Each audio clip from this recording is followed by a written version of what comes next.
السلام علیکم ورحمۃ اللہ وبرکاتہ۔ یہ ہمارا تیسرا لیکچر ہے اور اس میں ہم دیکھیں گے کہ یو این او کیا ہے، کب بنا، اس کے مقاصد کیا ہیں۔ تو مختصر سے اس کا تعارف یو این او کا، اس کا قیام 24 اکتوبر 1945 کو عمل میں آیا، اور اس کے قیام عمل میں آنے کی جو بنیادی وجہ تھی، لیگ آف نیشن جو تھی اس کی ناکامی اور اپنے مقاصد کو اچیو نہ کر پانا، یہ وجہ بنی۔ اور اس کا مقصد بھی یہی تھا کہ عالمی جنگوں کو کنٹرول کیا جائے، عالمی جنگوں کو ختم کیا جائے، امن پوری دنیا میں قائم کیا جائے۔ وہ ناکام رہی تھی، اس وجہ سے یو این کو بنایا گیا، اس کو وجود دیا گیا، اس پلیٹ فارم کو منظر عام پہ لایا گیا۔ اور یو این کا بھی بنیادی مقصد دنیا میں جنگوں کا خاتمہ، عالمی جنگوں کو برپا نہ ہونے دینا اور پوری دنیا میں امن قائم کرنا تھا۔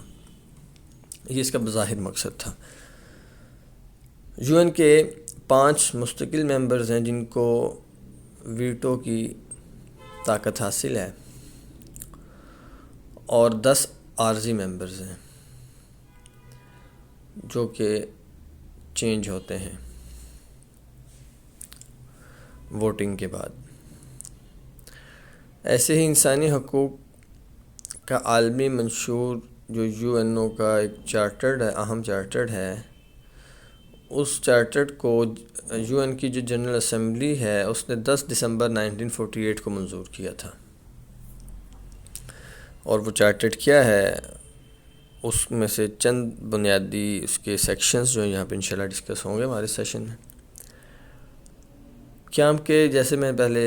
عرض کیا کہ قیام کے بظاہر مقاصد دنیا کو عالمی جنگوں سے بچانا تھا، امن قائم کرنا تھا، لیکن حقیقی مقاصد اس کے بالکل برعکس تھے۔ حقیقی مقاصد کچھ اور تھے جو آگے چل کے انشاءاللہ ڈسکس ہوں گے۔ اور 5ویں چیز کہ اس کے اس وقت تک کل ممبرز کی جو تعداد ہے وہ تقریباً 193 ہے، 193 کے قریب اس کے ممبرز ہیں، 193 ممالک اس کے ممبرز ہیں۔ یہ اس کا پس منظر اور مختصر سا تعارف تھا۔ اب ہم دیکھ لیتے ہیں کہ یو این او کے مقاصد کیا ہیں۔ ایک تو وہ مقاصد جو دنیا کو بتائے گئے، جو قیام کے وقت قیام عمل میں لانے کے لیے بنائے اور بتائے گئے، اور دوسرے وہ مقاصد جو کہ چھپائے گئے اور گہری نظر نہ رکھنے والوں کے لیے اب بھی وہ چھپے ہوئے ہیں۔ عالمی سیاست اور عالمی حالات پر نظر نہ رکھنے والوں کے لیے، عالمی سیاست کو نہ سمجھنے والوں کے لیے ابھی بھی وہ چھپے ہوئے ہیں، اور ان مقاصد کو چھپا کے ان مقاصد کے حصول کے لیے کوشش کی جا رہی ہے۔ اور وہ مقاصد کیا ہیں؟ 4 بڑے مقاصد ہیں جو کہ آپ کے سامنے پیش کیے جا رہے ہیں۔ تو سب سے پہلا بڑا مقصد یو این کا وہ یہ ہے کہ آسمانی مذاہب جتنے بھی ہیں، اور اس وقت 3 آسمانی مذاہب ہیں، ان آسمانی مذاہب کو اور ان کے ماننے والوں کو ختم کر دیا جائے، یا ان کو آسمانی مذاہب کے ماننے والوں کو ڈی ٹریک کر دیا جائے، یعنی ان کو آسمانی مذاہب سے مین میڈ آئیڈیالوجی کو اوپر لایا جائے۔ اور ایسا کیوں کیا جا رہا ہے؟ دراصل اس کے پیچھے جائیں تو یو این کی بنیاد اور اس کے پیچھے بنیادی کردار اور مرکزی کردار جنہوں نے ادا کیا ہے اور کر رہے ہیں، وہ یہود ہیں، وہ فری میسنز ہیں، اور وہ آسمانی مذاہب کے مخالف اس وجہ سے ہیں کہ آسمانی مذاہب میں لازماً دجالیت اور دجال اور اس کے فوج، اس کے ماننے والوں کا، اس کے فتنے کا تعارف ہے، مختصر ہو یا ڈیٹیل میں ہو، لیکن تعارف موجود ہے۔ تو اس وجہ سے جب تک دشمن کا تعارف موجود ہے، اور جس مذہب میں دشمن کا تعارف موجود ہے، دجال کا تعارف موجود ہے، اس مذہب کے ماننے والے ہمیشہ سے اس دشمن سے بچنے کی کوشش کریں گے، اس کے لیے کچھ اسباب اختیار کریں گے، اس کے لیے کچھ تیاری کریں گے، اس کے لیے ذہن سازی کریں گے اپنے ماننے والوں کی، اور آگے آنے والوں کی، اس مذہب سے، اس نظریے سے تعلق رکھنے والوں کی ذہن سازی کی جائے گی، تو اس لیے وہ مین میڈ آئیڈیالوجی کو پر لانا چاہ رہے ہیں۔ آسمانی مذاہب کو ختم کرنے کی بنیادی وجہ دجالیت کی راہ ہموار کرنا ہے، دجالیت کے خلاف کسی بھی قسم کی ریزسٹنس، کسی بھی قسم کی مخالفت وہ پیدا نہیں کرنا چاہتے، کھڑی نہیں کرنا چاہتے، کیونکہ دجالیت کے خلاف اگر کوئی لڑے گا، کوئی مزاحمت کرے گا، اس کے خلاف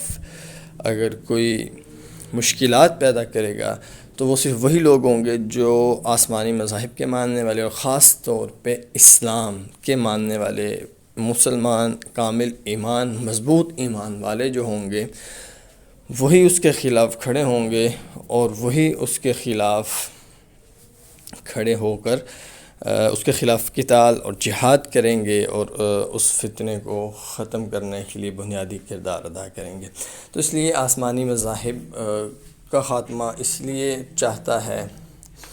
یہود، فری تھنکرز اور فری میسنز جو ہیں، ایلومیناتی، وہ اس لیے آسمانی مذاہب کا خاتمہ چاہتے ہیں۔ اور اگر ہم دیکھیں ڈیٹیل میں اس موضوع کو، اس ٹاپک کو، تو جب عیسیٰ علیہ السلام تشریف لائیں گے تب بھی عیسیٰ علیہ السلام کو ماننے والے جو ہوں گے وہ آسمانی مذاہب والے ہیں، یعنی کہ سب سے پہلے تو مسلمان، کیونکہ مسلمان کو تو عقیدہ ہے، بنیادی عقائد میں سے ہے، اور اسی طریقے سے عیسائی، اور بہت سے عیسائی، بہت بڑی تعداد میں عیسائیت بھی عیسیٰ علیہ السلام کو قبول کر لے گی، عیسیٰ علیہ السلام پہ ایمان لے آئیں گے جب عیسیٰ علیہ السلام تشریف لائیں گے، نزول ہوگا ان کا، اور یہود میں سے بھی بہت سے لوگ ان کو قبول کر لیں گے، ان پر ایمان لے آئیں گے۔ تو اس وجہ سے ان کو ماننے والے صرف وہی ہوں گے جن کا بیک گراؤنڈ، جن کا تعلق، جن کی آئیڈیالوجی وہ آسمانی مذاہب سے، آسمانی کتاب سے تعلق رکھتی تھی، کسی پیغمبر، کسی نبی کے ماننے والے تھے، وہی عیسیٰ علیہ السلام کو قبول کریں گے، ان کی پیروی کریں گے۔ جو مین میڈ آئیڈیالوجی کے ماننے والے ہیں وہ کسی صورت بھی عیسیٰ علیہ السلام کی طرف نہیں جائیں گے، بلکہ وہ اپنا پیشوا، اپنا امام اور اپنا مسیحا دجال کو ہی تصور کریں گے، دجال کو ہی ایکسیپٹ کریں گے، اسے ہی قبول کریں گے۔ اور دجالیت کے اوپر سب سے زیادہ اس پہ ایمان لانے والے، دجال کو قبول کرنے والے، اس کی راہ ہموار کرنے والے، وہی لوگ ہیں جو مین میڈ آئیڈیالوجی کے فالوورز ہیں اور اس آئیڈیالوجی کو ماننے والے ہیں۔ ایسے ہی دوسرا بنیادی مقصد پوری دنیا میں ایک حکومت کا قیام۔ تو پوری دنیا میں ایک حکومت کا قیام کیوں ممکن بنایا جا رہا ہے؟ یہ بھی گراؤنڈ تیار کی جا رہی ہے، بنیاد بنائی جا رہی ہے، بیس تیار کی جا رہی ہے دجال کے لیے، کیونکہ دجال نے بھی پوری دنیا پہ حکومت کی کوشش کرنی ہے، اور پوری دنیا پہ کچھ محدود وقت کے لیے اس نے حکومت کا قیام کرنا ہے، اور حکومت کا قیام کرنے کے بعد اس نے ارتداد اور ظلم اور ایمان والوں اور مسلمانوں کے خلاف جو اس نے تمام کارروائی کرنی ہے وہ پوری دنیا پہ حکومت قائم کر کے ہی کرنی ہے۔ اور اس کے اوپر یہودیوں کا یہ عقیدہ بھی ہے جو اس کے لیے گراؤنڈ بنا رہے ہیں، فری میسنز کا یہ عقیدہ بھی ہے کہ وہ پوری دنیا پہ حکومت کرے گا اور وہی ہمارا مسیحا ہوگا۔ تو اس وجہ سے ان مقاصد کے حصول کے لیے ابھی سے کوشش شروع کر دی گئی ہے، اور یہ وہی ادارے ہیں جو اس کے لیے بنیاد کا کردار ادا کر رہے ہیں، اور گراس روٹ لیول تک جا کے ورکنگ کر کے ذہن سازی کی جا رہی ہے، اس کے آنے سے پہلے اس کے لیے راستے کو ہموار کیا جا رہا ہے۔ اور تیسری چیز یہودی مفادات کا تحفظ، تو وہ تو آپ کے سامنے بات کلیئر ہوگی کہ پوری دنیا میں ایسی تمام جنگیں جن سے یہودی مفادات کا تحفظ ہوا، ان جنگوں میں یو این نے کوئی کردار ادا نہیں کیا، بلکہ یو این کا نیگیٹو کردار رہا کہ ان جنگوں کو روکنے کی کوشش نہیں کی گئی۔ ان جنگوں میں شامل جو ممالک تھے جنہوں نے اٹیک کیا، جنہوں نے جنگ شروع کی اور جنہوں نے ظلم کیا ان ممالک کی غریب عوام پہ، مظلوم عوام پہ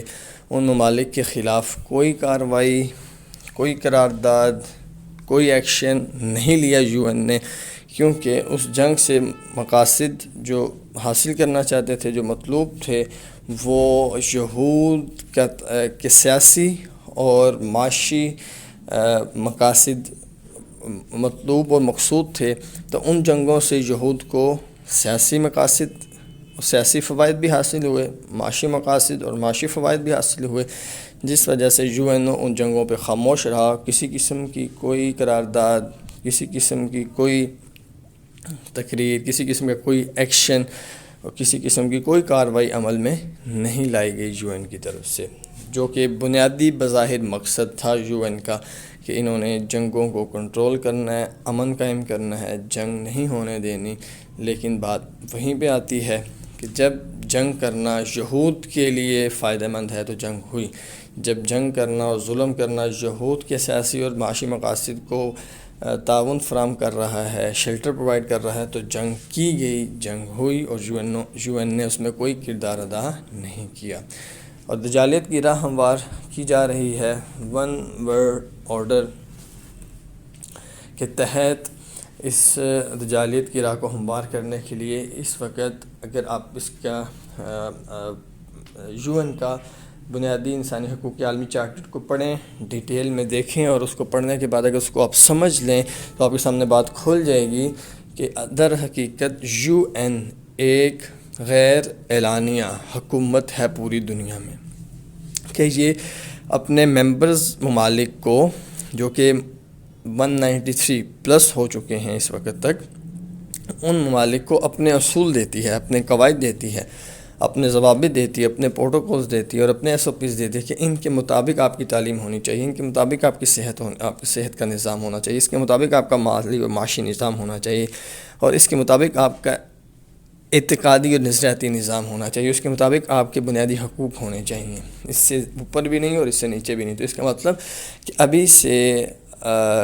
وہ راہ بھی ہموار کی جا رہی ہے، لوگوں کو اس کا عادی بھی بنایا جا رہا ہے ون ورلڈ آرڈر کا، اور غیر اعلانیہ حکومت بھی ہے UN پوری دنیا میں، کہ اپنے ممبرز ممالک میں بھی اپنے قانون لاگو کرتی ہے، اپنی شرائط اور اپنے اصول لاگو کرتی ہے، اور جو ممبرز نہیں ہیں ان پر بھی ممبرز ممالک کے ذریعے سے قوانین لاگو کیے جاتے ہیں، اور جو تسلیم نہیں کرتا اس پہ پابندیاں عائد کی جاتی ہیں، اس پہ مشکلات، پریشر عالمی برادری کا ڈالا جاتا ہے، اور اس کے سیاسی اور معاشی اعتبار سے اس کو کمزور کر کے اس ملک کو صفحہ ہستی سے ہی مٹا دیا جاتا ہے۔ تو یہ کچھ بنیادی پوائنٹس تھے جو کہ مقاصد ہیں UN کے، آپ کے سامنے مختصر ایکسپلین کیے۔ انشاءاللہ ہم اپنے اگلے سیشن میں اس بات کو ڈسکس کریں گے UN ان مقاصد کے حصول کے لیے کون کون سے بڑے طریقے استعمال کرتا ہے۔ السلام علیکم ورحمۃ اللہ۔